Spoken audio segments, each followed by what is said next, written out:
Hello मित्रों, नमस्कार। आज हम नए प्रकरण के साथ आपके सामने हैं। हमारा प्रकरण है इटली का एकीकरण। यूरोप में राष्ट्रवाद भाग 3 के अंतर्गत दो प्रमुख देशों के एकीकरण के विषय में बताया गया है। एक है इटली का एकीकरण और अगला एकीकरण हम पढ़ेंगे जर्मनी का एकीकरण। इटली के एकीकरण पर आज हम चर्चा करेंगे। आइए हम शुरुआत करते हैं। आपके सामने इटली का मानचित्र बना हुआ है। 19वीं शताब्दी का इटली, जरा ध्यान से देखिए। इटली में पीडमांट दिख रहा है, Lombardy, Venetia, Parma, Modena, Tuscany, Papal State और दोनों सिसिलियों का राज्य। पीडमांट और सार्डिनिया दोनों एक साथ थे, तो ये कुल मिलाकर के 8 राज्यों में इटली विभाजित था। इटली की भौगोलिक स्थिति आप विश्व मानचित्र पर देखिए। यूरोप में भूमध्य सागर से उत्तर में इटली एक प्रायद्वीपीय स्थिति में है। इटली 8 राज्यों में बटा हुआ था। इटली की भौगोलिक बनावट इस तरह की थी कि उत्तर से दक्षिण तक लंबा था और इसको 3 भागों में बांटते हैं: उत्तरी इटली, मध्य इटली और दक्षिणी इटली। दक्षिणी इटली में आते थे दोनों सिसिलियों के राज्य, मध्य में पैपल स्टेट, उत्तरी इटली में लोम्बार्डी, वेनेशिया, पीडमांट का हिस्सा। यह इसकी भौगोलिक स्थिति थी। इटली एक केवल भौगोलिक इकाई थी। इटली कोई राजनीतिक इकाई के रूप में संगठित देश नहीं था। कहने का अर्थ है इटली नाम का कोई देश नहीं था। इटली जिसको संज्ञायित किया जाता था उसमें 8 राज्य थे और इन 8 राज्यों पर अलग अलग वंशों का शासन था। तो जरा इसकी राजनीतिक पृष्ठभूमि हम सबसे पहले देख लें। पीडमांट और सार्डिनिया, ये देखिए पीडमांट है, ये है सार्डिनिया। तो पीडमांट और सार्डिनिया के ऊपर सेवाय वंश का शासन था। जो इटली का राजवंश था, सेवाय वंश कहां शासन कर रहा था? सार्डिनिया, पीडमांट पर।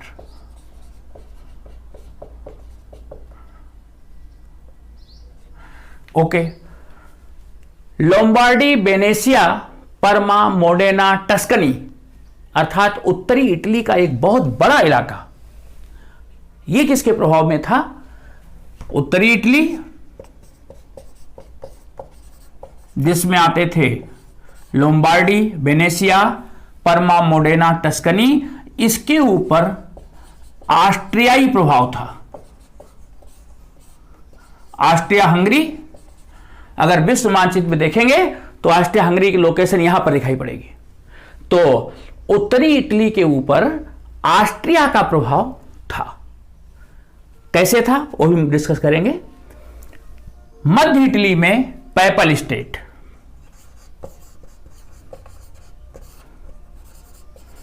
पैपल स्टेट जो पोप के नियंत्रण में थी और दोनों सिसिलियों का जो राज्य था, इसके ऊपर स्पेन के बूर्बो वंश का राज्य था।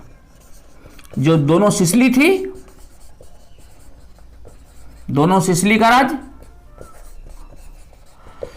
स्पेन के बूर्बो वंश का शासन था। यहां पर इस तरह पूरा इटली अलग अलग राज्य परिवारों के नियंत्रण में था। 1789 की जो फ्रांसीसी क्रांति हुई, उस क्रांति का प्रभाव इटली पर भी पड़ा था और इटली में भी लोगों में स्वतंत्रता, समानता, इन सिद्धांतों को लेकर के एक नई जागृति आ गई थी। यहां के लोग भी स्वतंत्र होने के लिए, संगठित होने के लिए उनमें राष्ट्रवादी भावना का एक नवीन संचार देखने में आया। नेपोलियन के समय इटली फ्रांस के नियंत्रण में आ गई और नेपोलियन के द्वारा जब पूरे इटली पर एक जैसी प्रशासनिक व्यवस्था स्थापित की गई तो उस प्रशासनिक व्यवस्था ने कहीं ना कहीं इटली के सभी राज्यों के लोगों को एकजुट किया। नेपोलियन ने यहां शासन तो जरूर किया, लेकिन उसके शासन ने एक रूपता ला दी, इटली के राज्यों में एकता ला दी। और इसीलिए कहा जाता है कि इटली की एकता का वास्तविक संस्थापक नेपोलियन था। नेपोलियन के शासन ने इटली के लोगों को एक सूत्र में पिरो दिया। लोग एक होने के लिए, लोग संयुक्त होने के लिए, संगठित होने के लिए, इटली को एक संगठित देश बनाने के लिए सोचने लगे और जागरूक हो गए। आगे चल करके जब नेपोलियन पराजित हो गया वाटरलू के युद्ध में और 1815 में वियना सम्मेलन हुआ, आप इसको पढ़ चुके हैं। वियना सम्मेलन में सबसे बड़ा नुकसान इटली को हुआ। इटली फिर से रूढ़िवादी और राजतंत्रीय व्यवस्था के अंतर्गत आ गया। उत्तरी इटली का जो ये क्षेत्र ऑस्ट्रिया के प्रभाव में आया, ये वियना सम्मेलन की देन थी। वियना सम्मेलन जो 1815 में हुआ, इसी वियना सम्मेलन के कारण इस उत्तरी इटली के ऊपर ऑस्ट्रिया का प्रभाव स्थापित हो गया। ओके, परमा, ये देख रहे हैं आप, परमा की जो रानी थी वो स्वयं ऑस्ट्रियाई थी। तो पूरे उत्तरी इटली के बड़े हिस्से पर ऑस्ट्रियाई प्रभाव कैसे स्थापित हो गया? वियना सम्मेलन की वजह से। वियना सम्मेलन ऑस्ट्रिया में ही हुआ था और चांसलर ड्यूक मेटरनिक उसका प्रभाव था, उसने उत्तरी इटली पर अपना प्रभाव स्थापित कर लिया। एक बार फिर नेपोलियन के बाद इटली राजतंत्र के अधीन हो गया, रूढ़िवादी ताकतों के अधीन हो गया, जो स्वतंत्रता विरोधी थी, जो गणतंत्र विरोधी थी। ओके, ये बात समझ में आ गई। अब इटली की भौगोलिक स्थिति क्या थी, इटली में कौन से शासक वंश थे, ये आपने स्थिति देख लिया। इटली को एक करने वाली विशेषताएं क्या थी? ऐसी क्या चीज थी जो इटली को एकीकरण में सहायक थी? एकीकरण के लिए जो सहायक तत्व थे,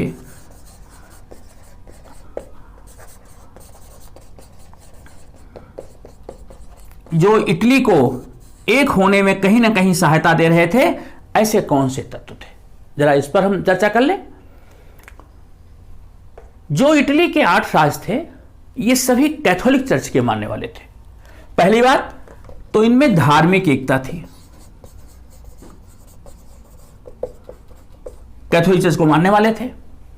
दूसरी बात, इटली के सभी निवासी एक नस्ल के थे, उनकी भाषा एक थी। नस्ल, भाषा, धार्मिक एकता और सांस्कृतिक स्थिति, उनकी जो सांस्कृतिक विरासत थी वो एक जैसी थी। ये 4 चीजें इटली के लोगों को बहुत स्ट्रेंथन कर रही थी, लोगों को एक बड़ी जबरदस्त बॉन्डिंग की ओर ले जा रही थी। एक और बड़ी बात, मैंने बताया कि दोनों सिसिलियों का जो राज था, यहां पर किसका शासन था? बोर्बो वंश का, जो स्पेन के लोग थे। इटली के लोग सोचते थे कि यहां पर दोनों सिसिलियों के राज्य के ऊपर शासन करने वाला बोर्बो वंश एक विदेशी शासक वंश है, उसको हटाना चाहते थे। 5वीं चीज, ये विदेशी सत्ता को हटा करके विदेशी सत्ता को हटाना चाहते थे और इटली की एकता व अखंडता को स्थापित करना चाहते थे। तो इटली की एकता व अखंडता के लिए ये विदेशी सत्ता को समाप्त करके संयुक्त इटली की स्थापना चाहते थे। ये सारे चीज, सारे तत्व एकीकरण में सहायक थे। लेकिन कुछ तत्व ऐसे थे जो एकीकरण में बाधा डाल रहे थे, सबसे बड़ी अड़चन पैदा कर रहे थे। वो तत्व कौन से थे, देखते हैं।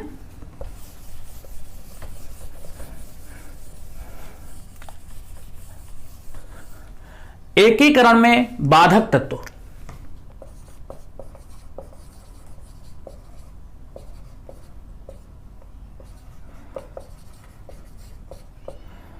कौन से तत्व एकीकरण में बाधक थे? पहली बात, ये सभी 8 राज्य, इन 8 राज्यों में राजतंत्रात्मक व्यवस्था थी, इनमें आपसी एकता का अभाव था। जो भी राजतंत्र थे, राजतंत्रों में आपसी एकता का अभाव।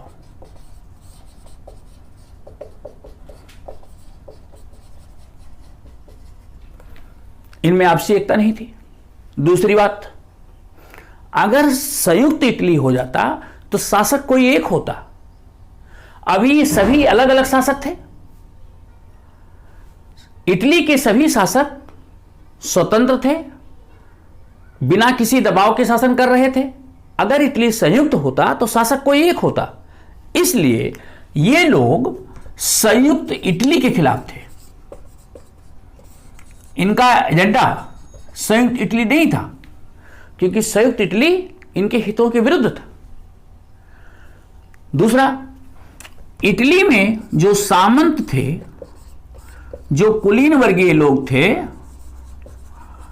जिनका जमीनों के ऊपर अधिकार था, वो सोचते थे कि अगर इटली गणतंत्र बन गया, इटली संयुक्त हो गया, तो जो जमीनें हैं, जो जायदाद है उनकी, वो चली जाएगी।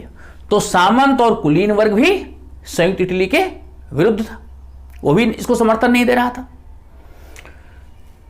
नेक्स्ट, पड़ोसी राज्य।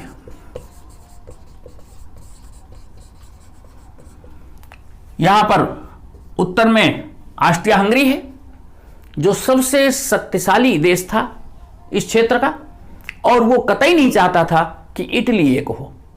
इटली के एकीकरण में सबसे बड़ी बाधा ऑस्ट्रिया, पड़ोसी राज्य में ऑस्ट्रिया, फ्रांस, ये देश थे जो इटली के एकीकरण में बाधा उत्पन्न कर रहे थे। ऑस्ट्रिया को भय था कि अगर इटली संयुक्त हो गया तो उनके लिए एक चुनौती हो जाएगा, इसलिए वो नहीं चाहता था कि इटली के राज्यों पर, विशेष करके उत्तरी राज्यों पर से उसका प्रभाव समाप्त हो। वो इटली के संयुक्तकरण के हर प्रयास को असफल करने की कोशिश करता था। तो पड़ोसी राज्य इसमें बाधा थे।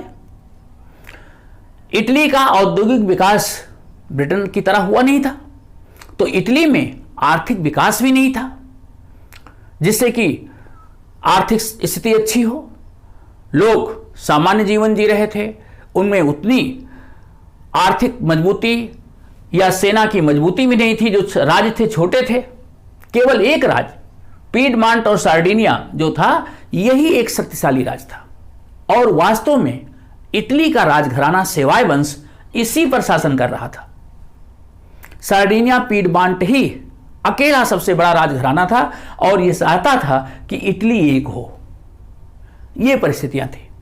तो आपने देख लिया इटली के एकीकरण में सहायक तत्व कौन से थे और बाधक तत्व कौन से थे।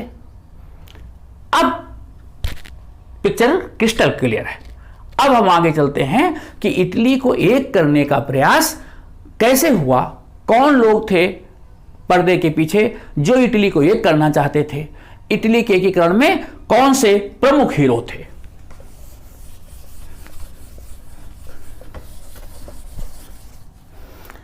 इटली को एक करने वाले जो प्रमुख लोग थे उसमें जिउसेपे मेस्सिनी,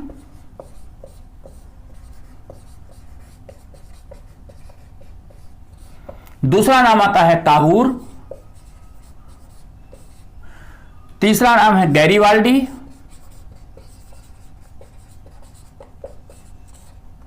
एक और नाम है जियोवर्टी।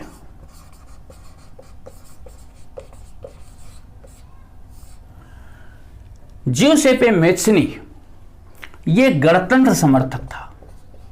ये चाहता था इटली एक हो और इटली में गणतांत्रिक शासन की स्थापना हो। काबूर ये राजतंत्र का समर्थक था, बहुत ही कूटनीतिज्ञ, और कहा जाए कि इटली को एक करने का प्रमुख स्वप्नदर्शी और शिल्पी काबूर था तो गलत नहीं होगा। गैरिबाल्डी ये क्रांतिकारी थे और ये गणतंत्र के समर्थक थे। जियोवार्डी ये चाहता था कि इटली में एक संघीय शासन स्थापित किया जाए और किसके नेतृत्व में? पोप के नेतृत्व में। तो अलग अलग लोग थे इटली को एक करने में। जिसेपे मेस्नी, काबूर, गैरिबाल्डी ये तीन प्रमुख ऐसे राष्ट्रवादी थे। जियोवार्डी जो पैपल स्टेट जिसका शासक स्वयं पोप हुआ करता था, पोप के नेतृत्व में सारे इटली को एक संघीय देश बनाना चाहता था। ओके, अब इनको हम एक एक करके पढ़ेंगे कि जिसेपे मेस्नी का क्या योगदान था, उसने कैसे इटली को एक करने का प्रयास किया, काबूर ने क्या किया, गैरिबाल्डी का क्या योगदान था। ओके, आगे चलें। सबसे पहले हम पढ़ते हैं जिसेपे मेस्नी, जो कि गणतंत्र का समर्थक था और इटली को एक करना चाहता था। मैंने आपको बताया कि इटली एक भौगोलिक इकाई मात्र था, राजनीतिक इकाई नहीं थी। इटली नाम का कोई देश नहीं था। इसीलिए ऑस्ट्रिया का जो चांसलर था ड्यूक मेटरनिक, वो कहता था कि इटली तो केवल भौगोलिक इकाई है, वहां एक राज्य दूसरे राज्य के खिलाफ है, एक शहर दूसरे शहर के खिलाफ है, एक नगर दूसरे नगर के खिलाफ है, एक परिवार दूसरे परिवार के खिलाफ है, एक आदमी दूसरे आदमी के खिलाफ है। इटली एक कैसे हो सकता है? वो इटली का मखौल उड़ाता था। वो कहता था इटली में एकता केवल एक छलावा है, इटली एक केवल मात्र भौगोलिक इकाई है। इससे जिसेपे मेस्नी बहुत दुखी रहता था। जिसेपे मेस्नी के बारे में सुन लीजिए।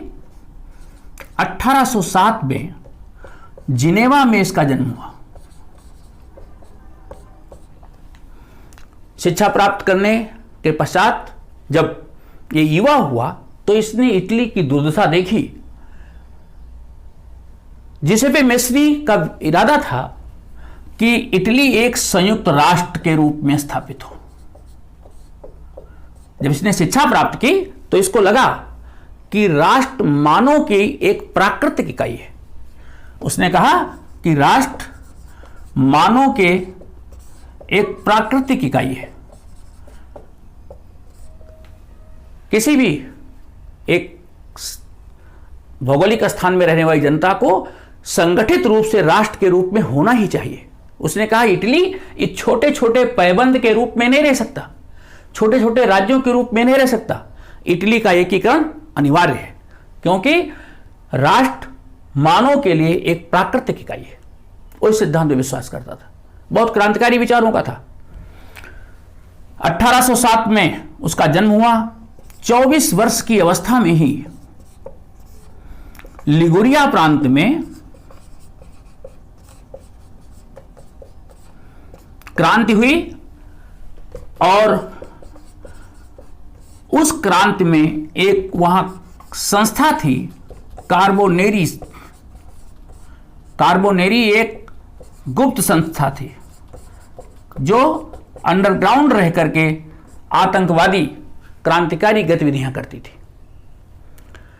तो जिसेपे मेस्नी कार्बोनेरी नाम की गुप्त संस्था का सदस्य था। 24 वर्ष की अवस्था का किशोर लिगुरिया प्रांत में क्रांति में शामिल हो गया। कार्बोनेरी के बारे में थोड़ा देख लीजिए।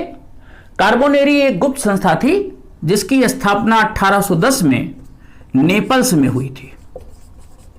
इसकी स्थापना नेपल्स में हुई थी और इसके सदस्य बुर्जुआ वर्ग, किसान, मजदूर, यहां तक कि कुछ सैनिक अफसर भी इसके सदस्य थे। और ये संस्था बेसिकली थी क्या?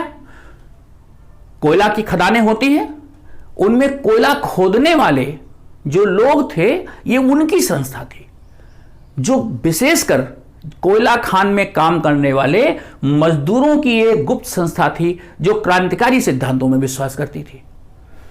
क्रांतिकारी सिद्धांतों में चूंकि जिसेपे मेस्नी की आस्था थी इसलिए इसका सदस्य बन गया। लिगुरिया प्रांत में जो क्रांति हुई उसमें जिसेपे मेस्नी को देश से निष्कासित कर दिया गया। 1830 में क्रांति हुई थी, इसको देश से निष्कासित कर दिया गया। देश से निष्कासित होने के बाद ये चला आया और 1831 में मार्सेई, यंग इटली, मार्सेई में यंग इटली, और 1833 में इसने बर्न में, स्विट्जरलैंड में है, वहां पर एक संस्था बनाई, यंग यूरोप। इसने अपने प्रवास के दौरान जब इसको देश से निष्कासित कर दिया गया तो यूरोप में घूमता रहा, पोलैंड, फ्रांस, जर्मनी, जिसको प्रसा कहते थे पहले उस समय, तो पोलैंड, फ्रांस, जर्मनी, इन इलाकों में टहलता रहा। और फ्रांस में मार्सेई में इसने यंग इटली की स्थापना की, स्विट्जरलैंड में यंग यूरोप की स्थापना की। जैसा इसका नाम है यंग, तो उसके सारे सदस्य नवयुवक थे। और 31 से लेकर के 33 तक इन 2 वर्षों में लगभग 60,000 अनुयायी, 60,000 क्रांतिकारियों की एक बड़ी फौज इसने तैयार कर दी। इसकी विचारों का जो प्रभाव था वो पोलैंड के ऊपर, फ्रांस, जर्मनी, जो आज का जर्मनी है जिसको प्रसा कहते थे, इन देशों में, इटली का तो रहने वाला ही था, इन देशों में इसके हजारों की संख्या में अनुयायी थे। इसने कार्बोनेरी नामक गुप्त संस्था से जुड़ करके इन दोनों संस्थाओं की स्थापना करके इटली को एक करने का प्रयास किया, क्योंकि इसकी मान्यता थी कि इटली एक राष्ट्र के रूप में होना ही चाहिए। और इसको इस कार्य में सहयोग देने वाला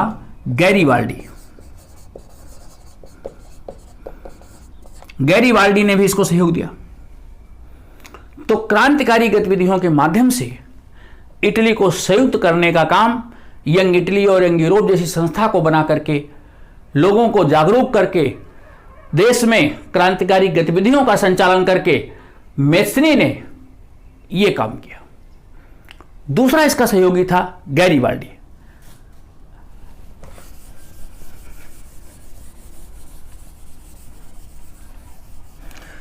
ज्यूसेppe मेस्नी इतना क्रांतिकारी विचारों का था और इसके समर्थक इतनी संख्या में बढ़े कि जो ऑस्ट्रिया का चांसलर था ड्यूक मेटरनिक, वो ज्यूसेppe मेस्नी के लिए कहता था कि यूरोप की जो सामाजिक और राजनीतिक व्यवस्था है उसका सबसे बड़ा दुश्मन अगर कोई है तो ज्यूसेppe मेस्नी है।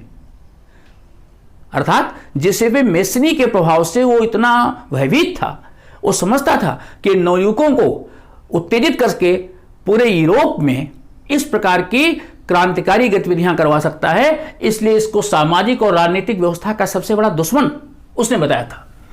अब आइए हम देख लेते हैं कि गैरीबाल्डी का क्या योगदान था।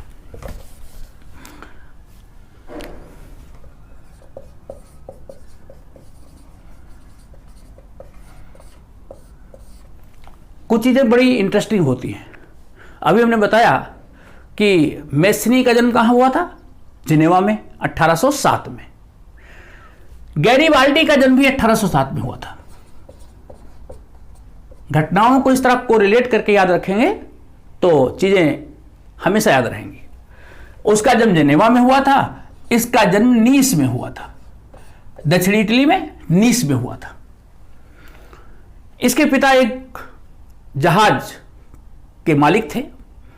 पिता चाहते थे कि बेटा पढ़ लिख जाए और अच्छा सा व्यवसाय करे, लेकिन गैरीबाल्डी का मन पढ़ने लिखने में नहीं लगा। ये केवल थोड़ी बहुत प्रारंभिक शिक्षा इसने प्राप्त की और उसके बाद ये जहाज के ऊपर रहने लगा। भूमध्य सागर में इसने खूब यात्राएं की और भूमध्य सागर के पूरे भौगोलिक क्षेत्र की जानकारी इसको थी। करीब 10 वर्ष तक इसने नाविक के रूप में काम किया। प्रारंभिक शिक्षा ही केवल प्राप्त की और उसके बाद नाविक के रूप में इसने अपना कार्य चालू किया। नाविक के रूप में कार्य करते हुए, जहाज पर रहते हुए इसको यूरोप के कई देशों की यात्रा करने का मौका मिला। कई देशों को जाने, उनको समझने, वहां के लोगों से मिलने, फ्रांस भी गया, वहां के क्रांतिकारियों और उनके आदर्शों के बारे में जानने का मौका मिला। तो इसलिए ये क्रांतिकारी विचारों का था। इसके अंदर भी देशभक्ति, महान देशभक्त था और ये चाहता था कि इटली एक हो, एकीकरण का प्रबल पक्षधर। ये चाहता था कि इटली एक हो जाए। अब इसी आशा से जब यंग यूरोप की संस्था की स्थापना की मेस्नी ने, तो ये उसका सदस्य बन गया, गैरिबाल्डी उसका सदस्य बन गया। और जिउसेप्पे मेस्नी के प्रभाव में आकर के 1833 में पीडमांट में 9 सैनिकों ने विद्रोह किया। 9 सैनिकों का एक विद्रोह हुआ और उस विद्रोह में गैरिबाल्डी शामिल था। गैरिबाल्डी पकड़ा गया, पकड़ करके इसको जेल में डाला गया, इसको मृत्युदंड की सजा दी गई। अपराध इतना भयंकर था कि इसको मृत्युदंड की सजा हुई। जब गैरिबाल्डी जेल में था और अपने मृत्युदंड की प्रतीक्षा कर रहा था, लेकिन देखिए इसके अंदर जो साहस थी, चतुरता थी, ये जेल से भागा, जेल से भागने में सफल हो गया और जेल से भाग करके चला गया दक्षिणी अमेरिका और यहां 14 वर्ष तक रहा। 14 वर्ष तक दक्षिणी अमेरिका में रहा। दक्षिणी अमेरिका में रहते हुए इसने वहां की जो गुरिल्ला युद्ध थी, क्रांतिकारियों से भी मिलने का मौका मिला, गुरिल्ला युद्ध का प्रशिक्षण प्राप्त किया। 14 वर्ष के बाद जब यूरोप में 1848 में क्रांति हुई, तो ये दक्षिणी अमेरिका से फ्रांस आ गया, दक्षिणी अमेरिका से अपने देश वापस लौट आया। ठीक है, फ्रांस से इटली पहुंच गया। ओके, अब 1848 में क्रांति के समय ये स्वदेश आ गया और उस समय इटली और ऑस्ट्रिया के बीच युद्ध चालू हो गया।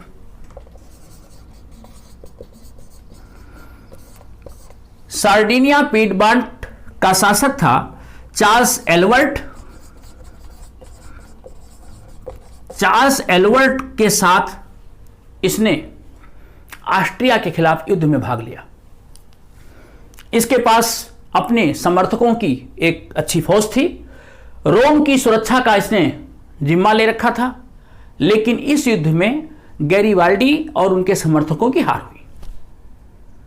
गैरिबाल्डी हार गया, गैरिबाल्डी को भागना पड़ा और ये फिर से दक्षिण अमेरिका भाग गया।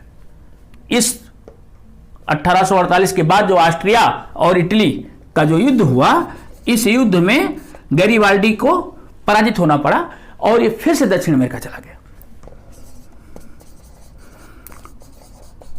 दक्षिण अमेरिका जाकर के वहां पर इसने पैसा कमाया, खेती करने लगा, एक सामान्य किसान के रूप में जीवन जीने लगा। परिस्थितियां फिर बदली जब 1854 में क्रीमिया युद्ध हुआ, उस समय फिर से अपने देश वापस आया। 1848 से 54 तक वहीं रहा, 54 में फिर से अपने देश दक्षिण अमेरिका से वापस आ गया और उसने क्रेपेरा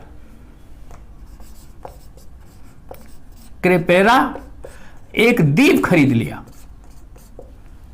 दक्षिणी इटली में उसने क्रेपेरा नामक एक द्वीप खरीद लिया और उस द्वीप पर वो किसानी का काम करने लगा। ओके, अब यहां से फिर से शुरुआत होती है। क्रीमिया युद्ध के बाद इटली का उदय एक शक्तिशाली राष्ट्र के रूप में होता है। 1854 में क्रीमियन वार हुआ और क्रीमिया वार में इटली ने रूस के खिलाफ किसको साथ दिया था? France, Britain, Turkey. France, Britain, Turkey एक तरफ थे, रूस एक तरफ थे। इटली छोटे छोटे राज्यों में बटा हुआ था। इटली का सबसे बड़ा देश था पीडमांट और सर्डिनिया।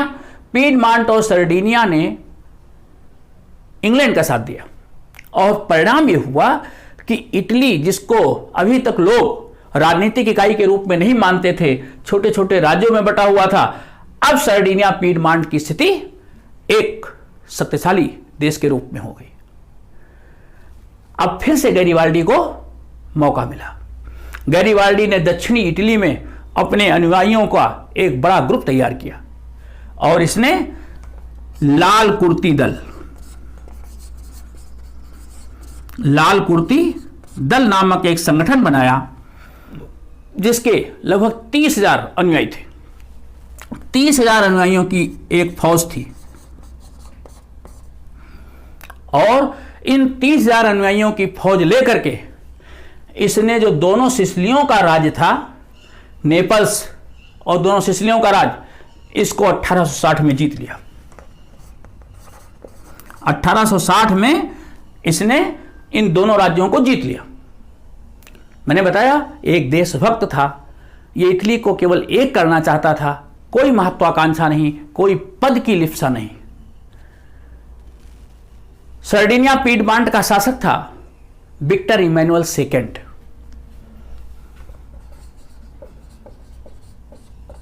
विक्टर इमैनुअल सेकेंड, उसको भी लगा कि गैरिबाल्डी अगर शक्तिशाली हो जाता है तो कहीं ऐसा ना हो कि दोनों सिसिलियों पर वो स्वयं राजा बन जाए। फ्रांस को भी चिंता थी, लेकिन गैरिबाल्डी दूसरी मिट्टी का बना हुआ था। जब विक्टर इमैनुअल सेकेंड दक्षिणी इटली में गया तो गैरिबाल्डी ने स्वयं आगे बढ़कर के दोनों सिसिलियों का राज्य उसको सौंप दिया। नवंबर 1860 में उसने अपने द्वारा जीता हुआ दोनों इटली का राज्य किसको सौंप दिया? विक्टर इमैनुअल सेकेंड को, और स्वयं इसको दक्षिणी इटली का शासक घोषित कर दिया। एक पद की लिप्सा न करने वाला ऐसा महान देशभक्त जब विक्टर इमैनुअल सेकेंड शासक घोषित हुआ तो उसने कहा कि आपका पुरस्कार क्या दें? तो गैरिबाल्डी ने कहा कि देश सेवा ही सबसे बड़ा पुरस्कार है और इससे बड़ा कोई पुरस्कार नहीं हो सकता। जानते उसने अपने पुरस्कार के रूप में क्या मांगा? बहुत इंटरेस्टिंग। क्रेपेरा द्वीप में वो एक किसान का जीवन जी रहा था। उसने कहा हो सके तो हमें कुछ बीज दे दो जिससे हम वहां खेती कर सके। एक ऐसा देशभक्त, एक सच्चा देशभक्त, एक कर्मठ किसान जिसने दोनों सिसिलियों के राज्य को जीत करके विक्टर इमैनुअल सेकेंड को देकर के फिर से अपने द्वीप पर जाकर के एक सामान्य वर्ग की जिंदगी जीने लगा।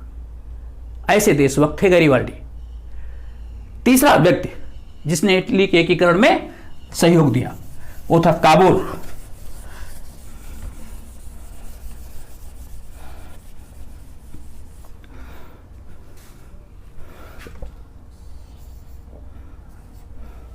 इटली के एकीकरण की बात करें तो बिना काबूर के वो कहानी पूरी नहीं हो सकती। पूरा नाम था काउंट काबूर।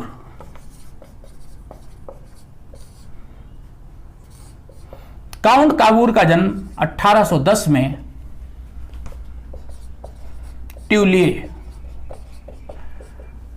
में 1810 में हुआ था। इसका जन्म एक बहुत कुलीन परिवार में हुआ था।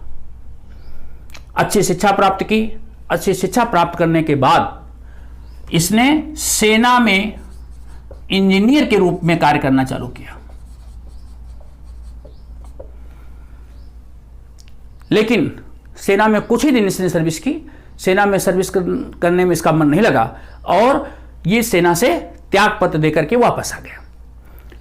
अच्छा कुलीन वर्ग का था, इसके पास जमीनें थी, जमींदारी थी। अपनी जमीन पर जाकर के एक किसान के रूप में जीवन जीने लगा। यहीं पर रहते हुए काउंट काबूर पढ़ा लिखा था ही, इसने एक समाचार पत्र का भी संपादन किया। समाचार पत्र का संपादन करते करते राजनीति में इसने प्रवेश किया। 1848 में यह पहली बार राजनीति में इसने प्रवेश किया, सांसद बना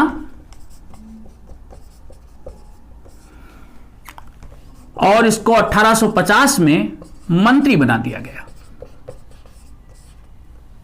इसकी योग्यता की वजह से इसको सर्डिनिया पीडमांट जो ये है सार्डिनिया पीडमांट में पहले तो सांसद बना, बाद में ये मंत्री बन गया और अपनी योग्यता की वजह से 1852 में ये सार्डिनिया का प्रधानमंत्री बन गया, पीएम बन गया। बहुत तेजी से राजनीति में इसने प्रगति की। क्या कारण था, ऐसी क्या योग्यता थी? काउंट काबूर महान देशभक्त होने के साथ साथ बहुत कूटनीतिज्ञ था।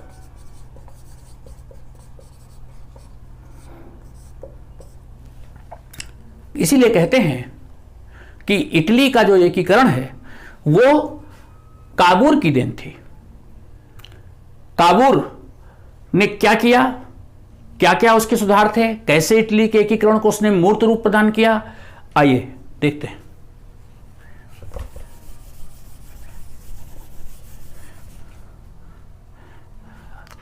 काउंट काबूर ने अपने प्रधानमंत्री के रूप में पहला काम एक बड़ी व अनुशासित सेना,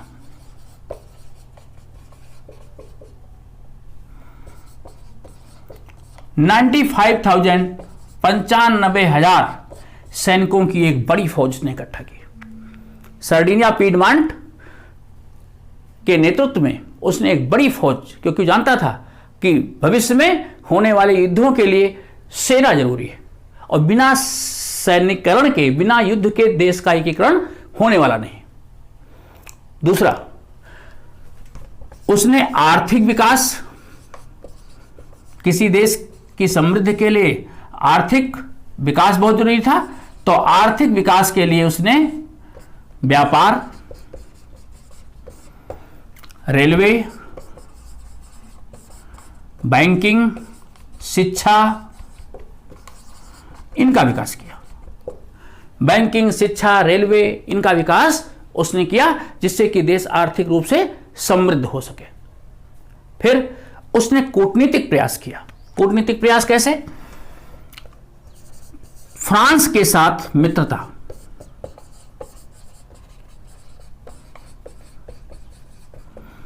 फ्रांस के साथ उसने मित्रता स्थापित की, जिससे कि वो जानता था कि भविष्य में अगर इटली को एक किया जाएगा तो जो पड़ोसी देश है ऑस्ट्रिया, उसके साथ युद्ध अवश्य भावी है। तो ऑस्ट्रिया से युद्ध की संभावना को देखते हुए उसने फ्रांस के साथ मित्रता की। यही नहीं, अगला प्रयास, एक कहावत है कि इटली का एकीकरण कहां से उत्पन्न हुआ? क्रीमियन वार से। क्रीमिया वार में, क्रीमिया वार के कीचड़ से इटली के राष्ट्र का जन्म हुआ। तो क्रीमिया वार 1854 में हुआ, क्रीमिया युद्ध। इस युद्ध में बड़ी शक्तियां लड़ रही थी। देखिए इसकी खूबसूरती और इसकी कूटनीतिक चाल। इस युद्ध में रूस एक तरफ था और रूस के विरोध में टर्की, इंग्लैंड और फ्रांस, ये थे। रूस के साथ विरोध में टर्की, इंग्लैंड, फ्रांस थे। कोई सार्डिनिया पीडमान जैसा छोटा देश उस समय राजनीति में ऐसा था भी नहीं, लेकिन काउंट काबूर ने अपनी कूटनीतिक शक्ति से इंग्लैंड और फ्रांस का साथ देना स्वीकार कर लिया। इसने अपनी उपस्थिति जता दी और 18,000 इटली के सैनिकों को भेज करके उसने क्रीमिया युद्ध में भाग ले लिया। संयोग और भाग का पलड़ा ऐसा था कि इंग्लैंड, फ्रांस और टर्की की विजय हो गई। जब इंग्लैंड, फ्रांस और टर्की जीत गया तो सार्डिनिया पीडमांट का जो महत्व था बढ़ गया। अपने आप जो सार्डिनिया पीडमांट एक छोटे देश के रूप में माना जाता था, जिसकी एक राष्ट्र के रूप में कोई गिनती नहीं थी, जिसे पे मेसिनी कहता था कि इटली का कोई ना पहचान है, ना कोई यूरोप में मान्यता है, ना कोई प्रतिष्ठा, ना कोई झंडा है और ना हमें प्रेस की आजादी है, तो वो सारा महत्व समाप्त हो गया। अब क्रीमिया युद्ध के बाद सर्डिनिया पीडमांट एक शक्तिशाली राष्ट्र के रूप में उभरा। अब इसको इंग्लैंड और फ्रांस जैसे भरोसे वाले मित्र मिल गए। ऑस्ट्रिया और रूस, दो इसके विरोधी जो थे, उनके खिलाफ इसको इंग्लैंड और फ्रांस जैसे देशों का सहयोग मिल गया। अपनी कूटनीतिक शक्ति से उसने बिना अधिक युद्ध किए ही सर्डिनिया पीडमांट को एक मजबूत स्थिति में पहुंचा दिया। और जब ऑस्ट्रिया ने सार्डिनिया के ऊपर 1859 में युद्ध किया, ऑस्ट्रिया ने सार्डिनिया के ऊपर 1859 में आक्रमण कर दिया। सार्डिनिया पीडमांट के बढ़ते हुए प्रभाव को देख करके ऑस्ट्रिया के शासक ने आक्रमण कर दिया। लेकिन अब सार्डिनिया पीडमांट पहले वाला नहीं था। सार्डिनिया पीडमांट काउंट काबूर के नेतृत्व में था और उसको इंग्लैंड और फ्रांस जैसे देशों का सहयोग था। इसने फ्रांस की सहायता से ऑस्ट्रिया को पराजित किया।